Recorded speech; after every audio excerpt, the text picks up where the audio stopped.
एक वस्तोरी उपसयोग जावन सांपडून बाजेर पडलेली आसली। 3 म्हयने चलची ना म्हूण दोतोरान सांगलेलें। फिरगोचेचे याज्ञीक आनी माद्री बोयड्यो येवन तिच्या सांगाता मागणें करी आनी तिका पवित्र क्रिस्त प्रसाद दिताली। 1.5 म्हयन्या भितर तिची पावलां सुटली आनी ती सोकात चलूंक लागली। देवा लागीं जायना तसलें कांयच ना। ताचेर विस्वास दवरून चलतल्याक सांडिना।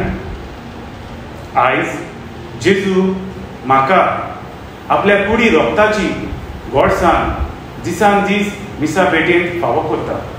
याज्ञीक भाव जेजू हातार हाजीर करतात आनी पवित्र संस्कार घेवन आमकां ही जेजूची गोडसाण दुसऱ्यांक वांटून कित्याक जायना काय?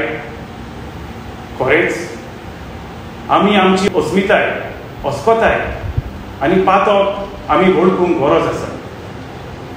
आमी आमकांच देवाच्या हातांत घालून देवाच्या सारकेली ताच्या रुपण्याची हें मानून घेवंक जाय।